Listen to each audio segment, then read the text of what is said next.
And we're back with Richard Reviews. Today we are reviewing a book for richardreviews.com/Griffin Chestnut, which is Richard's online alias here on YouTube. On Richard's Griffin Chestnut YouTube page, you can find all of Richard's book reviews. And today Richard has brought us a new book, so Richard will be reviewing this new book for us titled Ambush at Ruby Ridge. This is by Alan W. Bock. How government agents set Randy Weaver up and took his family down. And the foreword is by Dean Konatz. This is about Ruby Ridge, a siege that begun on August 21st, 1992. And it's a very detailed book of the events that happened at Ruby Ridge on that day, which transpired into the boundary country of Idaho, United States. They attempted to arrest this man, Randy Weaver, as he was suspected of selling a modified weapon and failed to attend court. The story is incredibly tragic, and much of what occurred could be avoided if the proper procedures were followed. Richard loved this book. Richard is a big investor in the continuity that Ruby Ridge brings. He felt that the story was very intense, and he thought that Ruby Ridge deserved more attention than it ultimately got. Suffice to say that Mr. Randy Weaver did receive compensation for his losses in the trials that followed the events at Ruby Ridge. Unfortunately, his wife, Vicki Weaver, along with his son, Samuel Weaver, did pass away by government agents. This is one of the most fascinating stories that Richard has come across, so he wants to be able to have this whole story fully explained to him. The situation of the Weaver family has been of great debate whether or not they deserved the tragic ending to their demise.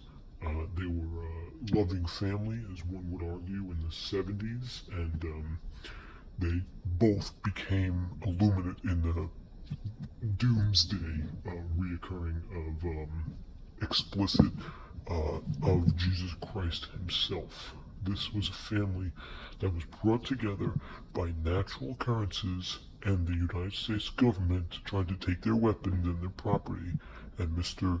Randy Weaver would not let that happen. Now, if we look at the piece itself, it's a prime piece, okay? It's got good glare and good shine, okay? This piece was given to Richard in 2014, okay? And you can tell it's a hardcover, okay? Now, it does say Memorial Library here, okay? Richard bought this book used, so as you can see at the price right there, $222 US dollars, 27 Canadian, okay? And of course the story is outlined in proper procedure, which is nationwide, okay? Now, as for the whole book, the librarian continued to put this on, even though the book itself took place in Idaho.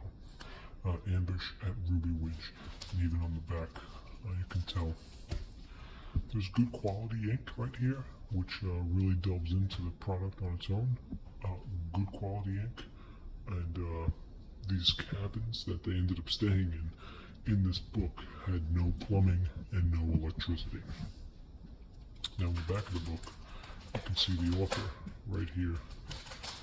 Let's get a close-up of him. And this is him. He is the author, and he's in charge of this book. Richard was most definitely impressed by him.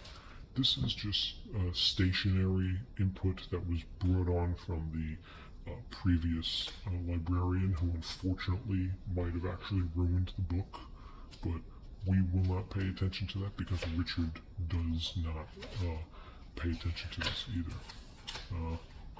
This is just notable introductions for Unity Press and more stuff about the author. Now, as we go through, you can see the book is very detailed in its authorian nature. We can go all the way to the beginning, and we're going to bring it here. One day in 1980, Ruby walked in on Vaughn, Truman's gun shop in Center Falls. The bullet hole. This is really the storytelling between how Randy came and how Vicky became, and they became to subscribe to these radical and religious beliefs in the organizations that they were following, where they would attend various meetings where the Aryan warriors, and it was a bit, it was very Republican and a bit racist. Sometimes present at these meetings were law enforcement. So at this time, this was the national norm. He had a dispute with his neighbor later on in the book, which you could tell, and it's detailed very appropriately as such. Now, this was the meetings that transpired, and Richard really did enjoy reading this book. He gives this book a triple thumbs up for this book. It's a triple thumbs up, so it's a triple thumbs up for this book. And he does acknowledge the fact that, unfortunately, this is what's posed in American society. If not some modification to a shotgun, Randy Weaver would still be here with Vicky Weaver and Samuel Weaver, both themselves, and Kevin would not be injured. Thank you for watching. This is Richard Reviews on richardreviews.com/GriffinChestnut here on YouTube. Thank you.